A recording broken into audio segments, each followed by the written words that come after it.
Halo guys, balik lagi bersama Bang Theo di sini. Kali ini Bang Theo akan melanjutkan cerita Again the Sky Supreme. Buat kalian yang penasaran, langsung saja ya simak video kali ini. Ratusan penjaga dari mansion penguasa kota bergegas keluar. Ketika ratusan penjaga tiba, mereka melihat seorang lelaki tua aneh terbaring di tanah dengan keadaan sekarat. Selain itu, tidak ada orang lain. Ketika para penjaga bingung, ledakan keras datang dari arah pavilion VIP. Para penjaga ke sana. Mereka melihat bahwa pavilion VIP tempat Tanyun tinggal menjadi hancur. Saat berikutnya, semua orang melihat bayangan orang menyeret sebuah pagoda milik Tanyun. Wanita berbaju hitam mengatakan sesuatu. Lalu untaian kekuatan abadi berubah menjadi totem. Dalam kehampaan yang bergejolak, formasi besar yang menyelimuti mansion penguasa kota menjadi runtuh. Kemudian, wanita berpakaian hitam menyeret pagoda abadi suci dan menghilang dari gunung suci Xuanyuan.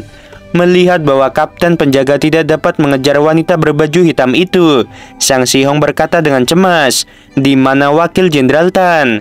Kapten penjaga membungkuk dan berkata, "Kepala pelayan, wakil Jenderal Tan masih berlatih di dalam pagoda abadi suci." Tetapi wanita berbaju hitam membawa pagoda itu. Sang Sihong sangat marah, sehingga dia merasa pusing untuk sementara waktu. Dia berkata, "Apa yang kamu tunggu? Mengapa kamu tidak pergi ke camp militer untuk memberitahu Jenderal Xuanyuan?" Kapten penjaga terbang keluar dari mansion penguasa kota. Sang Sihong berkata lagi, "Yang lain tetap mencari keberadaan Letnan Jenderal Tan." Bawahan patuh, para penjaga terbang keluar dari mansion penguasa kota. "Pengurus rumah tangga, ada apa?" Pada saat ini, Direnmu berlari dengan panik. "Letnan Jenderal Tan diculik," kata Sang Sihong dengan marah. "Bagaimana ini bisa terjadi?" Direnmu berpura-pura tercengang, kemudian berkata dengan cemas, "Apa yang harus kita lakukan?" Sang Sihong berkata dengan marah, "Direnmu, pergi dan panggil semua pelayan untuk datang ke aula dewan." Setelah itu, Sang Sihong membantu Feng Ximing yang terbaring di genangan darah dan berkata dengan wajah muram, "Sebenarnya kamu siapa?" Feng Ximing berkata dengan suara lemah, "Aku adalah bawahan dari Jenderal Xuanyuan. Aku bertanggung jawab untuk secara diam-diam menjaga mansion penguasa kota." Sebelum dia selesai berbicara, Feng Ximing pingsan. Setelah beberapa saat di aula dewan, Sang Sihong memandangi 8 pelayan. Wajahnya sangat dingin. Tubuh tuanya bergetar hebat. Orang yang menculik wakil Jenderal Tan barusan pasti memiliki hubungan dengan orang yang ada di sini. Sepertinya ada mata-mata. Kepala pelayan ini pasti akan menyelidikinya secara menyeluruh. Kapten penjaga memberitahuku bahwa orang berbaju hitamlah yang membuka formasi.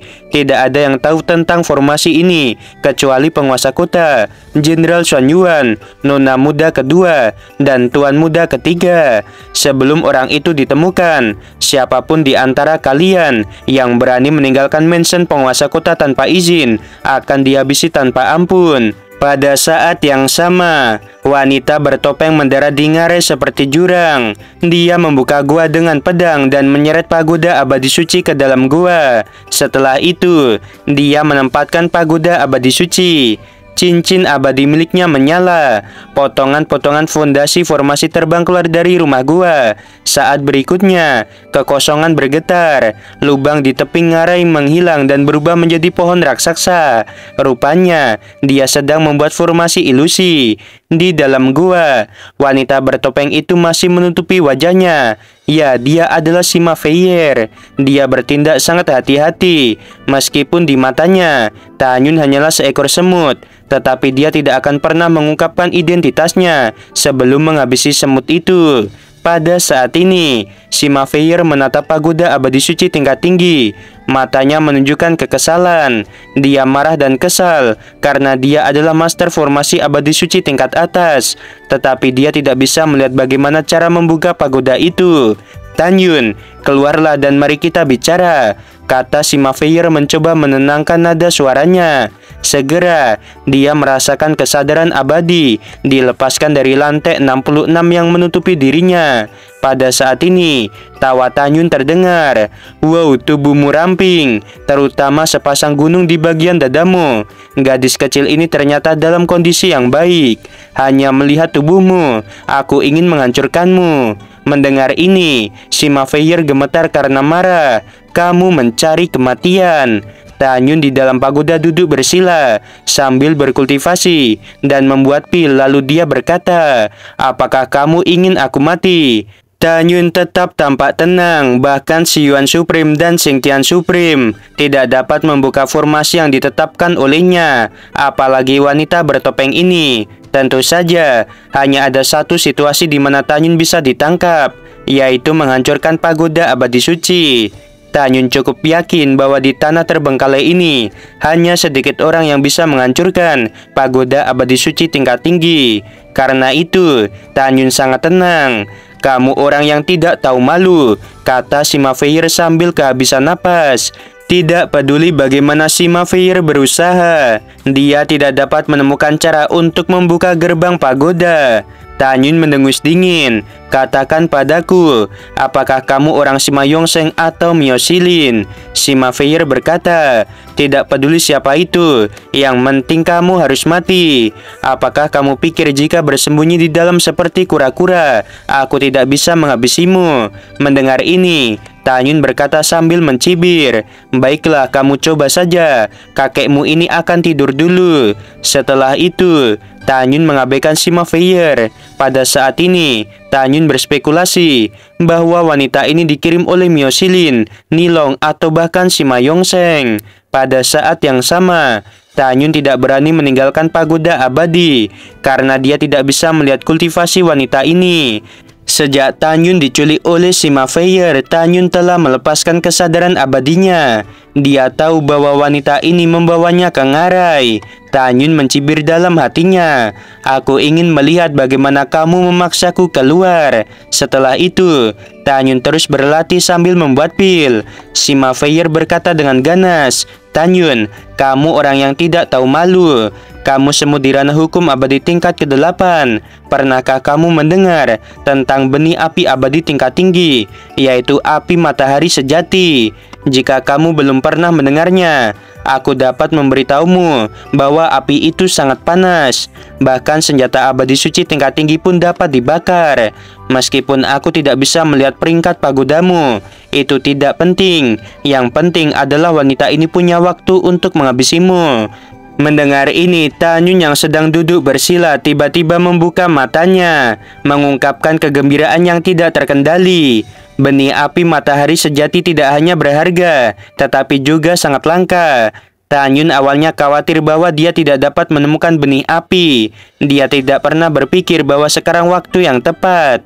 Tanyun menekan kegembiraan di hatinya dan berkata dengan nada ketakutan, apakah itu panas? Aku belum pernah mendengarnya. Aku tidak ingin berbicara omong kosong dengan jalan kecil seperti dirimu.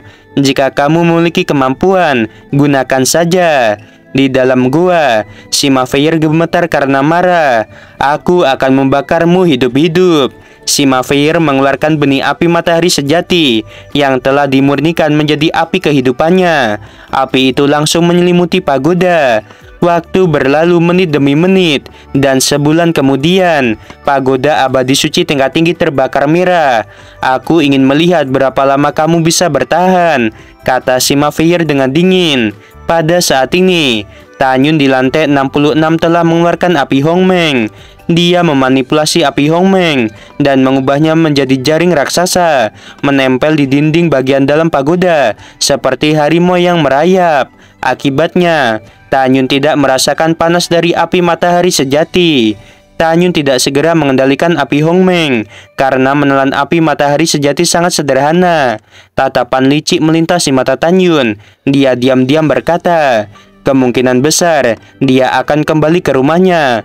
Begitu dia meninggalkan gua, aku akan melarikan diri.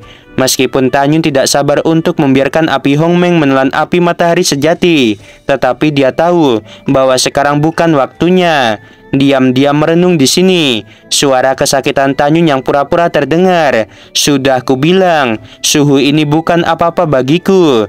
Teruslah berpura-pura. Aku akan melihat berapa lama kamu bisa mempertahankannya. Setelah Sima Feier tertawa, dia duduk bersila di dalam gua dan berpikir, aku sudah lama tidak pulang. Ayah pasti mengkhawatirkanku. Ayah, kamu tidak perlu khawatir tentang putrimu ini.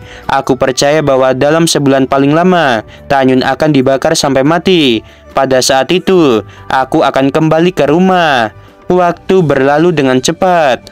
Tolong lepaskan aku. Aku tidak tahan lagi. Senior, tolong padamkan api milikmu. Kulitku akan meleleh. Tidak, kelopak mataku meleleh. Selama kamu tidak menghabisiku, apapun yang kamu katakan, aku akan mendengarkanmu, kata Tanyun. Sima Feier mencibir. 2 bulan yang lalu, bukankah kamu keras kepala? Mengapa kamu memohon belas kasihan sekarang ini? Kamu harus mati. Kamu telah menyinggung orang yang seharusnya tidak boleh disinggung. Pada saat ini, Tanyun menjerit kesakitan dan berteriak lagi. Dasar jalang, keluargamu menyebalkan. Katakan siapa kamu? Anjing mana yang mengirimmu ke sini? Bahkan jika aku mati, aku akan mengutukmu. Setelah mendengarkan, Sima Feier mengepalkan tangannya erat-erat dan berkata dengan kejam, Tanyun, jangan coba-coba membuat Nona ini marah. Nona ini memberitahumu bahwa rasa sakit terbesar adalah mereka tidak tahu siapa yang menghabisi mereka. Nona ini telah menghabisi terlalu banyak orang. Sebelum mereka meninggal, mereka bahkan tidak tahu siapa Nona ini. Kamu juga sama. Kamu akan mati tanpa daya. Kamu tidak akan tahu siapa wanita muda ini. Di dalam pagoda, Tanyun yang sedang duduk bersila, dia berpikir dan berkata, wanita ini sangat kejam. Dia tahu bahwa aku tidak dapat melarikan diri dari telapak tangannya, tetapi dia masih menutupi wajahnya dan tidak mengatakan identitasnya. Wanita ini pasti memiliki identitas yang sangat dalam. Siapa yang mengirimnya? Tidak dapat mengetahuinya. Tanyun berhenti memikirkannya, tetapi Tanyun memperhatikan bahwa mata Sima Feier berwarna abu-abu. Wanita ini sebenarnya memiliki mata kematian, jiwa yang menawan, kekuatannya tak terduga. Dia pasti bukan pembunuh biasa. Memikirkan hal ini, Tanyun berpura-pura berteriak lagi dan mengutuk, jalang kejam, kamu pasti akan mendapatkan ganjarannya. Menghadapi kutukan itu, Sima Feier menutup telinganya. Di bulan berikutnya, jeritan Tanyun menjadi semakin lemah dan akhirnya menghilang. Meskipun Sima Feier percaya bahwa Tanyun sudah mati, dia masih mencibir. Kamu jangan berpura-pura mati. Apakah kamu pikir wanita ini akan pergi? Jika demikian, kamu terlalu naif. Sima Feier mengerutkan kening dan berkata pada dirinya sendiri, dia sudah mati, tapi aku masih tidak bisa menghancurkan formasi pagoda ini. Lupakan saja. Bahkan jika aku bisa membukanya, Tanyun juga telah menghilang karena terbakar. Aku sudah jauh dari rumah selama lebih dari 3 bulan. Ayah pasti akan mengkhawatirkan keadaanku. Sudah waktunya bagiku untuk kembali dan melaporkan ini. Sima Feier terbang keluar dari gua dan berdiri di atas tebing. Segera, dia membalikan tangannya, memegang pedang panjang, dan dengan cepat mengukir puluhan ribu pola formasi di tebing. Dengan pembatas ini, ditambah dengan formasi ilusi, tidak ada yang bisa menemukan bahwa ada gua yang tinggal di sini. Sima Feier pergi setelah berbisik pada dirinya sendiri. Dia memutuskan untuk pulang ke rumah dan melaporkan keselamatannya terlebih dahulu. Kemudian kembali ke gua, menyaksikan api matahari sejati membakar pagoda menjadi ketiadaan. Tentu saja, di dalam hatinya, bahkan jika Tanyun tidak mati, dia tidak bisa lepas dari formasi miliknya. Pada saat ini, Tanyun duduk bersila di lantai 66. Dia telah menerobos ke ranah hukum abadi tingkat ke-9. Tanyun mendengar suara Sima Feier barusan. Dia berpikir dalam hati, wanita ini sangat licik. Apakah dia benar-benar pergi atau hanya berpura-pura? Aku benar-benar ingin melepaskan kesadaran abadiku untuk memeriksanya, tapi aku tidak bisa. Jika dia menyadarinya, maka dia akan tahu bahwa aku tidak mati. Memikirkan hal ini, Tanyun masih tidak mengendalikan api Hongmeng untuk menelan api matahari sejati. 1 jam kemudian, tiba-tiba Tanyun merasakan kesadaran abadi datang dari luar gua dan mengunci pagodanya. Setelah beberapa saat, kesadaran abadi itu menghilang. Tanyun diam-diam mengatakan bahwa ini sangat berbahaya. Untungnya dia tidak keluar. Jika tidak, dia akan ditangkap oleh wanita itu. 1 jam lagi berlalu. Tanyun sedang berpikir tentang apakah dia harus meninggalkan pagoda dan melarikan diri dengan api matahari sejati atau tidak. Tetapi tiba-tiba, kesadaran abadi Sima Feier mengalir ke dalam gua lagi. Sial, ini sangat berbahaya. Ketika Tanyun berpikir dalam hati, suara menggoda dan menyenangkan Sima Feier terdengar lagi. Sepertinya aku terlalu memikirkannya. Kecurigaanku terlalu berlebihan. Baiklah, aku akan pulang. Setelah beberapa saat, Tanyun berpikir sudah waktunya untuk pergi. Tapi yang menyakitkan Tanyun adalah bahwa kesadaran abadi Sima Feier telah mengalir ke dalam gua lagi. Dalam setengah hari berikutnya, apa yang membuat Tanyun kesal, yaitu Sima Feier tidak pergi sama sekali. Dia melepaskan total 9 kali kesadaran abadinya. Jalang bau ini benar-benar karakter yang sulit untuk dihadapi. Akhirnya, dalam 10 jam berikutnya, Tanyun merasa bahwa tidak ada kesadaran abadi yang menyelimuti gua. Baru kemudian dia memutuskan untuk mengambil risiko dan meninggalkan pagoda. Karena kecepatan di mana Sima Feier terbang dari mansion penguasa kota, maka dia hanya perlu belasan jam untuk bolak-balik. Jika Tanyun tidak pergi, wanita itu akan benar-benar pulang dan kembali lagi. Tanyun mendapat informasi dari perkataan Sima Feier, yaitu jika dia tidak kembali untuk waktu yang lama, ayahnya akan mengkhawatirkan dirinya. Mungkinkah ayahnya yang memintanya untuk menghabisiku? Tanyun terbang keluar dari pagoda. Karena api matahari sejati telah disempurnakan menjadi api kehidupan oleh Sima Feier, maka api itu tidak memiliki kecerdasan. Tanyun tahu jika wanita itu berada di sekitar sini, maka dia akan merasakan bahwa Tanyun akan menelan api matahari sejati. Jika jaraknya jauh, itu tidak bisa dirasakan.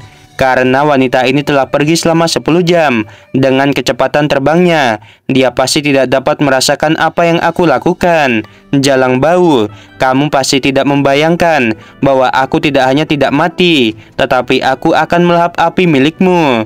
Setelah tertawa, Tanyun mendorong telapak tangannya dari udara. Api Hongmeng menyembur keluar dari telapak tangannya. Setelah menelan api matahari sejati, Tanyun terbang ke lantai 66. Begitu Tanyun memikirkannya, pagoda abadi suci tingkat tinggi naik ke udara dan terbang ke telinga kanannya. Kemudian, fitur wajah tampan Tanyun tampak menua dengan cepat. Setelah beberapa saat, dia berubah menjadi orang parubaya. Dia menggunakan rambut hitam yang diambil dari kera iblis sebagai jenggot. Mulut Tanyun sedikit terangkat, tangannya terentang. Ketika dia menjentikan jarinya, untaian kekuatan abadi terbang keluar dari udara dan melesat ke arah formasi yang dibuat oleh Sima Feier. Ketika kekosongan itu seperti ria air, tirai cahaya terlarang di pintu masuk gua runtuh. Detik berikutnya, Tanyun yang mengenakan jubah ungu berubah menjadi sinar cahaya. Dia terbang ke arah gunung suci Xuanyuan. Setengah hari kemudian, ketika malam hari di Sima Mansion, Sima Yongsheng memandang Sima Feier yang melayang ke aula besar. Air matanya yang keruh keluar. Dia diam-diam memeluknya dan tersedak. Putri kecilku, kemana saja kamu selama 3 bulan terakhir ini? Tahukah kamu, 3,5 bulan yang lalu di tengah malam, Xuanyuan Haoko mengetahui bahwa Tanyun diculik. Dia dengan gila-gilaan mencari Tanyun. Sekarang kota bagian luar dan dalam sedang diawasi ketat oleh Xuanyuan Haokong. Aku benar-benar mengkhawatirkan dirimu. Mendengar ini, Sima Feier meninggalkan pelukan Sima Yongsheng. Dia mengulurkan tangannya untuk menghapus air mata dari wajah Sima Yongsheng. Dia berkata dengan lembut, "Ini salahku karena tidak kembali lebih cepat." Sima Yongsheng tertawa dan menangis. "Tidak apa-apa jika kamu baik-baik saja. Jika kamu terluka, bagaimana aku bisa menjelaskannya kepada ibumu yang sudah meninggal? Oh, ngomong-ngomong, bagaimana keadaannya?"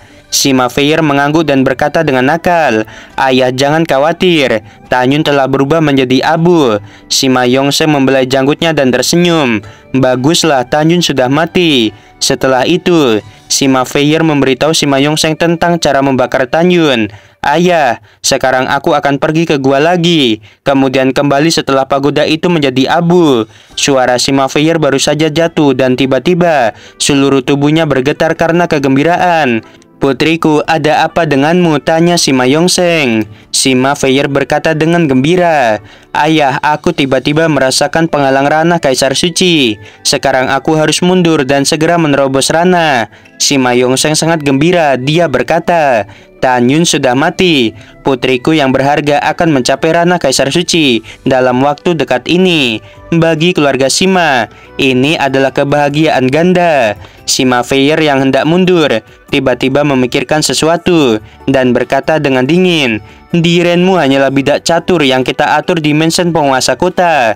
Ayah harus segera menyingkirkannya supaya tidak ada yang tahu soal ini." Mendengarkan hal itu, Sima Yongsheng mengangguk dan berkata, "Lebih dari 3 bulan yang lalu, tubuh Direnmu sudah ayah racuni. Dia pasti akan meninggal di istana penguasa kota. Sekarang tidak ada yang tahu bahwa kita telah menghabisi Tanyun di Gunung Suci Xuanyuan.